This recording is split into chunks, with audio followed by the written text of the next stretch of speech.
in the quiet hours of the night, when the world settles into stillness and the mind seeks rest, we return once more to an ancient story. This is a story from the book of Genesis, offered here as a peaceful companion for sleep, a sacred space where you can simply listen and let the gentle rhythms of faith and trust carry you softly toward rest. Tonight we walk with Abraham, the man who heard God's call and followed it into unknown lands. Many years have passed since we last saw him building altars in Canaan, calling on the name of the Lord beneath open skies. Much has happened in the time between. The promise that seemed impossible has begun to unfold. The child who could not be has come to be. But we move gently into this story, letting it reveal itself slowly, as all good stories do. The night is deep and vast over the land of Canaan. The stars are scattered across the heavens like seeds of light, the same stars that Abraham has gazed upon for decades now, the same stars that watched him journey from Haran, that saw him pitch his tent and build his altars, that witnessed the birth of the Son of Promise. Abraham is old now, very old. The years have added their weight to his frame, their wisdom to his eyes, their silver to his beard. He has lived a long life, longer than most, and he has seen things that few have seen. He has walked with God in a way that has marked him, changed him, shaped him into something other than what he was when he first heard the call. And he has a son, Isaac, the child of laughter, the child of promise, the child who was born when Abraham was 100 years old and Sarah was 90, the child whose very existence defied the natural order of things, whose arrival was announced by messengers of the Lord, whose birth brought joy after decades of waiting and longing and hoping against hope. Isaac is no longer a baby. He is a young man now, old enough to walk beside his father, old enough to carry wood, old enough to ask questions and understand answers.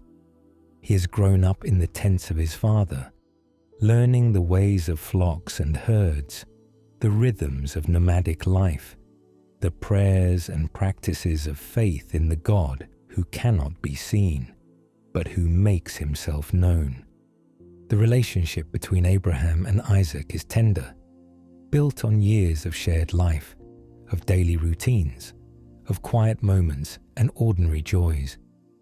Abraham has waited so long for this son, and now that Isaac is here, the old man's love runs deep, deeper than words can express, as profound as the promise that brought the boy into being. And it is here, in this place of deep love and long-awaited fulfillment, that God speaks to Abraham once more. Abraham, the voice comes, and Abraham answers, as he always has, Here I am, present, attentive, ready to listen. The same response he gave when first called to leave Haran, the same posture of openness that has defined his journey with God through all these years. And God says, Take your son, your only son Isaac, whom you love, and go to the land of Moriah, and offer him as a burnt offering on one of the mountains I will tell you about. Let us pause here in the quietness of this moment. This is not an easy passage. It is not a simple story. It touches something deep and difficult in the human heart, something that resists and recoils. But we are not here tonight to analyze or debate or explain away the mystery. We are here simply to walk through the story as it unfolds, to witness what happens, to see how Abraham responds, to rest in the strange and sacred trust that carries him forward. The text does not tell us what Abraham feels when he hears these words. It does not describe his shock or his grief or his confusion. It simply tells us what he does. Early the next morning, Abraham gets up. Early the next morning. Not after days of agonizing. Not after consulting with Sarah or seeking advice from others. The next morning, as the first light touches the eastern horizon, Abraham rises and begins to prepare for the journey. There is something in this immediate obedience that speaks of a trust so deep, it goes beyond understanding, beyond feeling, beyond the natural human instinct to protect and preserve what is most precious. Abraham saddles his donkey. He cuts wood for the burnt offering, preparing carefully, practically, for what lies ahead. He takes 2 of his servants with him, young men who have served in his household, who will accompany them on the journey, and he takes Isaac, his son. They set out together in the cool of the morning, when the air is still fresh and the heat of the day has not yet risen. The landscape of Canaan is familiar to Abraham now. He has traveled these paths for years, has learned the wadis and the hills, the places where water can be found, the routes that lead from one region to another. The land of Moriah is 3 days' journey away. 3 days of walking at the pace of the animals, 3 days of steady movement through the changing terrain, 3 days of silence or conversation or prayer as they make their way toward the appointed place. We can imagine these 3 days unfolding slowly, each one like the last, each one carrying them closer to the mountain. The mornings begin in darkness, with the first stirrings of the camp, the servants rising to tend the animals, Abraham emerging from his tent, Isaac stretching and yawning in the dawn light. There is the simple routine of breaking camp, rolling up sleeping mats, loading the donkey, eating a bit of bread and dried fruit before they begin to walk. The days are long, measured by the sun's arc across the sky. They walk through hours of silence, the rhythmic sound of footsteps on stone and sand, the occasional bray of the donkey, the calls of birds overhead. Sometimes they talk, Abraham and Isaac, about small things perhaps, the landscape around them, the flocks they've left behind, memories of other journeys, other places. Does Isaac wonder where they are going? Does he ask his father about the purpose of this trip? The text does not say. There is simply the fact of the journey, the steady progress toward Moriah, the patient endurance of distance. At midday, they rest in whatever shade they can find, a stone outcropping, a small tree, the shadow of a hill. They drink from water skins, eat sparingly, let the animals rest. The heat of the day presses down, and they wait it out, conserving strength for the afternoon's walk. The evenings bring relief. As the sun descends and the air begins to cool, they search for a place to camp. The servants gather what wood they can find for a fire. Abraham and Isaac spread out their mats. They eat their simple meal together, watching the stars emerge one by one, filling the vast dome of sky. And at night they sleep, wrapped in cloaks against the chill that comes when the sun is gone. The servants sleep. Isaac sleeps, his young body tired from the day's journey, his breathing slow and even in the darkness. Does Abraham sleep, or does he lie awake, looking up at the stars, wrestling in silence with what lies ahead? The text does not tell us. It gives us only the external facts, the outward actions, leaving the interior landscape of Abraham's heart hidden, mysterious. known only to God and to the man himself. 3 days they journey, 3 days of movement and rest, of waking and sleeping, of miles passing beneath their feet. And on the 3rd day, Abraham looks up and sees the place in the distance. There, on the horizon, the mountain where God has directed him, the place of testing, of offering, of obedience that reaches beyond all natural understanding. He turns to the servants and speaks to them quietly. "Stay here with the donkey," he says. "The boy and I will go over there. We will worship and then we will come back to you." We will worship. This is how Abraham names what they are going to do. Not sacrifice, not offering, though those words are true. Worship. The posture of surrender, of devotion, of giving back to God what has come from God. And then he says something remarkable. "We will come back to you." Not "I will come back." We, both of us, Father and Son together. Is this faith speaking? Is it hope? Is it a kind of knowing that transcends the immediate circumstances, a trust so complete that it can hold the promise and the command together without breaking? The text invites us to wonder, but does not insist on an answer. Abraham takes the wood for the burnt offering and places it on Isaac's shoulders.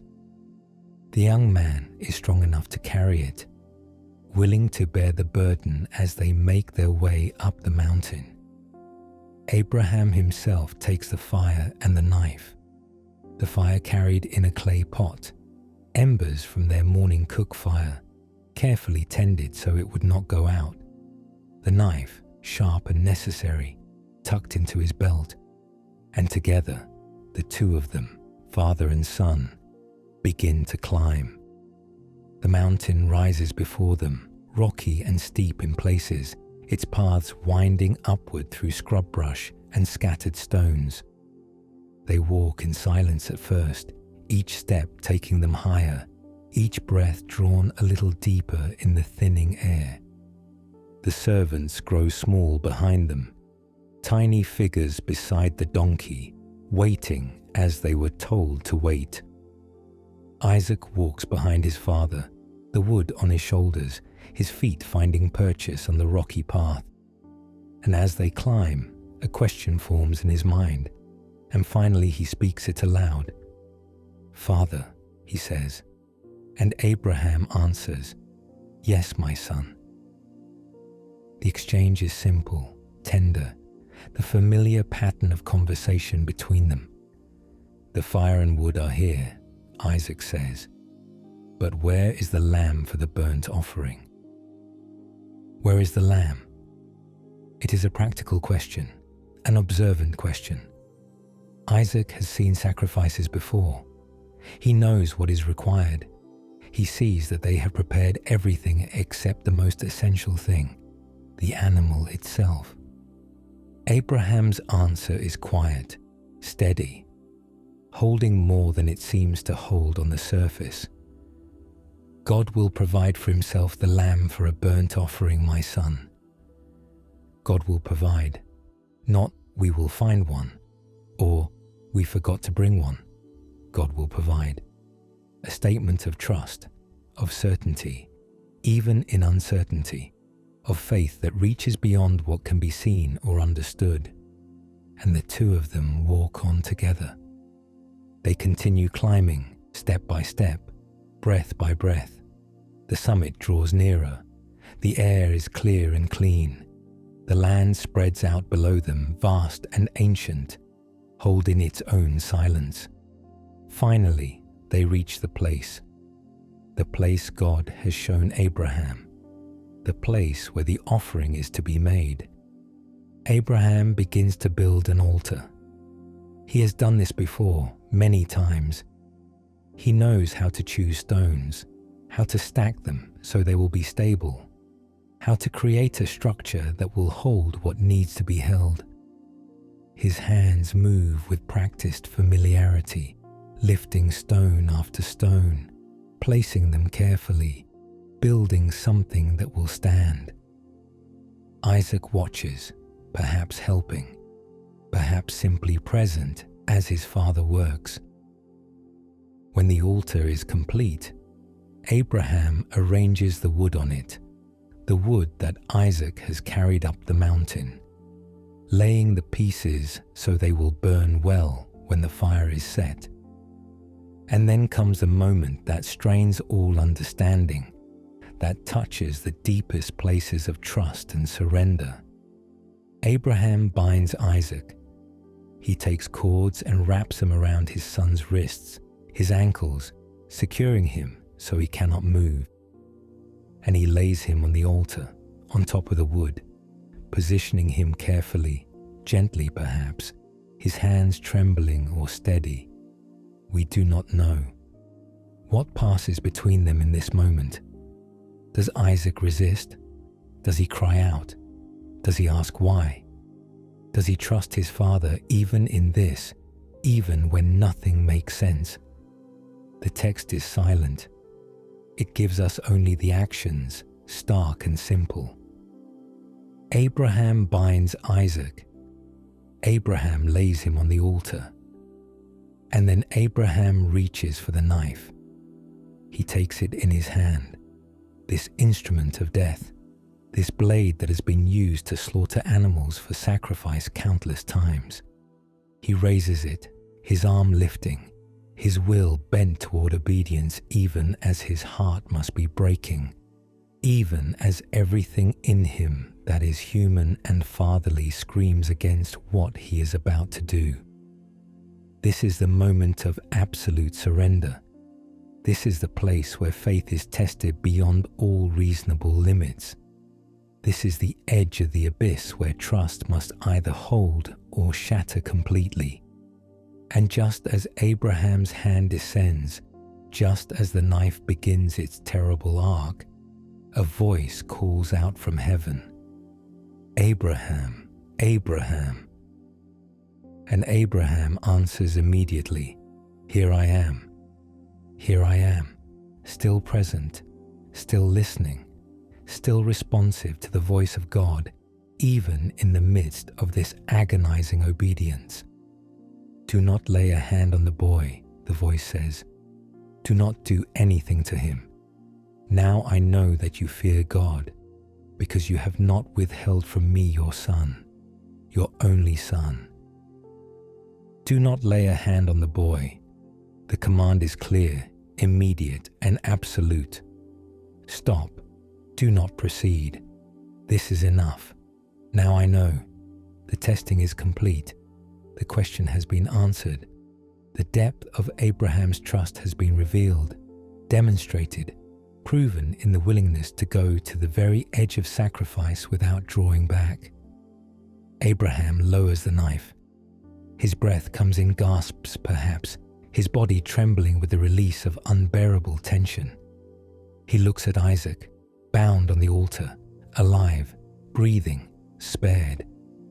And then Abraham looks up, and there, caught in a thicket by its horns, is a ram. A ram, an animal suitable for sacrifice, provided exactly when needed, exactly where needed. God will provide.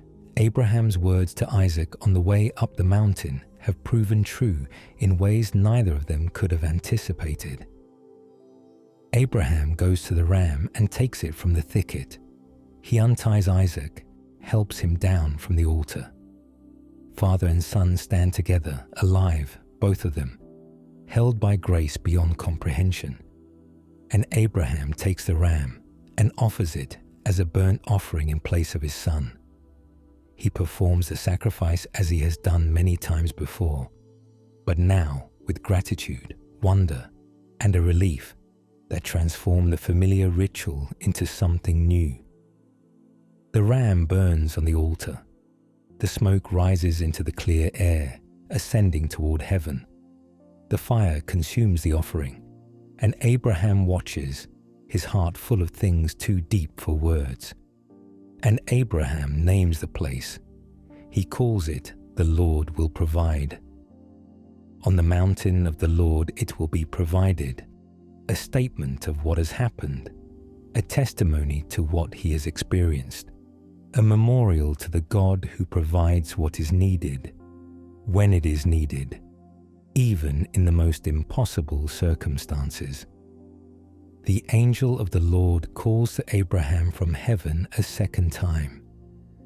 The voice comes again, not to command now, but to confirm, to bless, to speak promise over what has just transpired. "I swear by myself," declares the Lord, "that because you have done this and have not withheld your son, your only son, I will surely bless you and make your descendants as numerous as the stars in the sky and as the sand on the seashore. Your descendants will take possession of the cities of their enemies, and through your offspring all nations on earth will be blessed, because you have obeyed me." This is the promise renewed, the covenant reaffirmed, the blessing spoken over Abraham and all who will come after him. It echoes the original call, the original promise given years ago in Haran. But now it is confirmed with an oath sworn by God himself, established on the foundation of tested and proven faith. As numerous as the stars, as countless as the sand, a blessing that will reach all nations, all peoples, all the earth.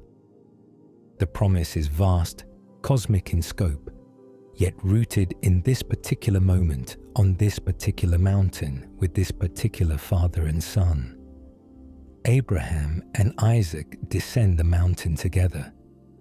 They make their way back down the rocky path, their steps slower perhaps than the climb up, their silence different now, weighted with what has happened, with what almost happened, with the mystery of provision and deliverance. They return to the servants who have waited at the foot of the mountain. The young men see them coming, both of them, father and son, alive and whole. If they wonder what transpired up there, if they notice anything different in Abraham's face or Isaac's bearing, the text does not say. They gather their things. They begin the journey back to Beersheba, where Abraham has been living, where home and familiar things await. The journey back takes another 3 days, the same distance in reverse, the same rhythm of walking and resting, of days measured by the sun and nights measured by stars. But something has shifted, something has been established, the testing is complete, the question has been answered, and Abraham carries with him the knowledge of a God who asks hard things, but who also provides, who tests but who also delivers, who calls for sacrifice but who ultimately gives life. They arrive back in Beersheba, back to the wells that Abraham had dug, the tents he had pitched, the life he had built over decades of sojourning in this land. Sarah is there, waiting. The text does not tell us what Abraham says to her, how he explains where they have been, what happened on the mountain. We are left to imagine the reunion, the relief, the attempt to find words for what is perhaps beyond words. Life continues. The flocks still need tending. The daily routines still need attention. Water must be drawn, meals prepared, ordinary tasks completed. But underneath the ordinary, something extraordinary has happened. A foundation has been laid. A trust has been tested and found true. Let us rest for a moment in the aftermath of this story, in the quiet that follows after crisis, in the peace that comes when the testing is past and the provision has been experienced. The mountain stands where it has always stood, unchanging, patient, holding the memory of what transpired there. The ram's ashes have scattered in the wind. The altar remains, a pile of stones that will endure for a time, a marker of encounter, of obedience, of mercy. And Abraham lives on, an old man growing older, a father who has his son, a man of faith who has walked through the fire and emerged on the other side. In the ancient world, in Abraham's time, the sacrifice of children was not unknown.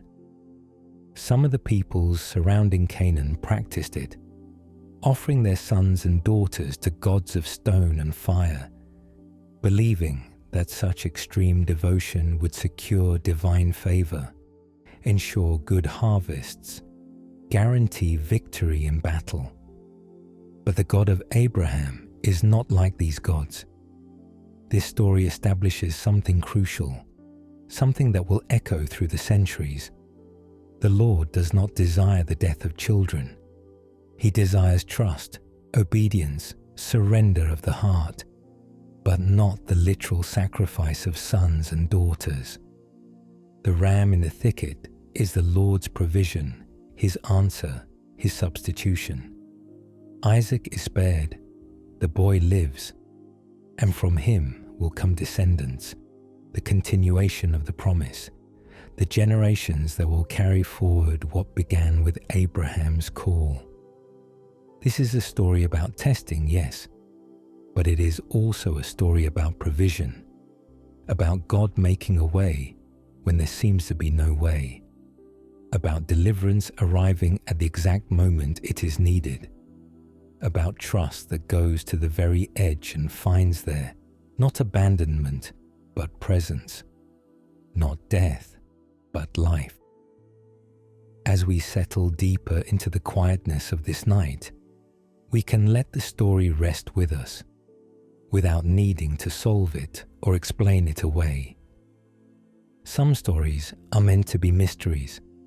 Some acts of faith are meant to remain in the realm of the sacred, beyond our full comprehension, touching something deeper than logic or reason can reach. What we can see clearly is this: Abraham was asked to trust when trust seemed impossible. He was asked to surrender what was most precious to him. And when he proved willing, when he demonstrated that his trust in God went deeper than his attachment even to the promised son, provision came. Deliverance arrived. Life was preserved. The ram in the thicket, the angel's voice, the hand stayed just in time, the blessing confirmed, the journey home. These are the facts of the story, the bedrock beneath the mystery. And perhaps that is enough for tonight. Perhaps we can rest in these simple truths without needing to extract lessons or applications or moral principles. We can simply let the story be what it is, a testimony to faith that held even in darkness, to provision that came exactly when needed, to a God who tests but who also saves. The night deepens around us. The ancient world grows quiet. Abraham sleeps in his tent in Beersheba. Isaac safe in his own tent nearby. The flock settled for the night, the servants resting after their long journey. The stars wheel overhead, the same stars Abraham has watched for so many years, the same stars that God once pointed to when making the promise. Look up at the heavens and count the stars, if indeed you can count them. So shall your offspring be, as numerous as the stars. The promise holds. Isaac lives. The future remains open, full of possibility, full of the potential for multiplication and blessing. And somewhere a mountain stands in the land of Moriah, marked forever as the place where provision came, where testing ended, where faith proved true. We can rest now in the knowledge that the story ends not in tragedy, but in deliverance, not in loss, but in preservation, not in the death of the promise, but in its continuation. Abraham's journey is not over. There are more years ahead, more encounters with God, more challenges and tests of a different kind. But this moment on the mountain stands as a pinnacle, a peak experience that will define his faith forever, that will be remembered and recounted by generations to come. For tonight, this is where we rest, in the aftermath, in the peace that follows testing, in the quiet confidence that comes from knowing that trust, however difficult, is ultimately rewarded, that surrender, however costly, leads to life, that God, however mysterious his ways, is faithful. Let the images of the story drift gently through your mind as you settle towards sleep. The early morning departure, Abraham rising in the darkness to obey. The 3-day journey, step after patient step toward the appointed place. The question from Isaac, "Where is the lamb?" And Abraham's answer, "God will provide." The climb up the mountain, father and son together. The altar built of stones. The moment of crisis, the knife raised, the voice calling out, the ram in the thicket, the sacrifice offered, the smoke rising, the blessing spoken, the promise confirmed, the journey home. Let these images wash over you like gentle waves, carrying no demand, requiring no response, simply present as companions to your rest. You do not need to understand everything about this story. You do not need to have it all figured out. You can simply let it be. Let it exist in its ancient mystery and power. Let it speak to you in whatever way it speaks. Or let it simply be present without speaking. A sacred story held in sacred silence. The God who met Abraham on the mountain is the same God who watches over you tonight. The provision that came when all seemed lost is the same provision available in every moment of need. The trust that Abraham demonstrated is the same trust you are invited into. Not all at once, not perfectly, but step by step, moment by moment, day by day.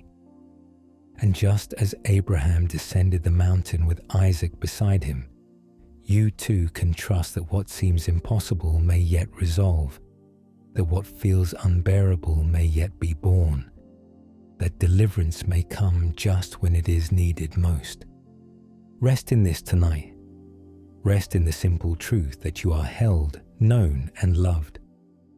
Rest in the mystery of a God who tests, not to destroy, but to refine, not to take away, but to establish what is real, true, and lasting. The night is deep and quiet. The stars shine with steady light. The world breathes slowly in and out, the great rhythm of creation continuing as it has continued since the beginning. And you are part of this rhythm, held within it, carried by it, sustained by the same power that held Abraham, that spared Isaac, that provided the ram, that spoke the blessing. Sleep now in this knowledge. Sleep in the peace that passes all understanding. Sleep in the trust that has been tested through ages and found true. Abraham rests in his tent, an old man at peace after the greatest test of his life. Isaac rests nearby, a young man with his whole future ahead of him, the son of promise, the child of laughter, alive and whole. The servants rest, their journey complete, and their simple duties fulfilled. And you too can rest. You can let go of the day's burdens, the mind's endless questions, the heart's many fears. You can surrender to sleep as Abraham surrendered to God's call, trusting that the morning will come, that provision will be there when needed, that the one who watches over you neither slumbers nor sleeps. The story is complete for tonight. The testing has passed.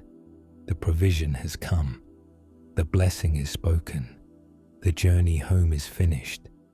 There is nothing more you need to do, nothing more you need to accomplish, nothing more you need to prove. You can simply be, simply rest, simply trust. As Abraham trusted on the mountain, as Isaac trusted his father, as the ram was provided in the thicket, as the angel spoke deliverance, as the stars continue their ancient vigil overhead, so you too are held in this night, carried in arms of love, surrounded by grace that will not let you go. Sleep now, dear friend. Sleep deeply, sleep peacefully. In the name of the God who provides, in the name of the one who delivers, in the name of the love that holds all things together and will not let us fall. Rest. Amen.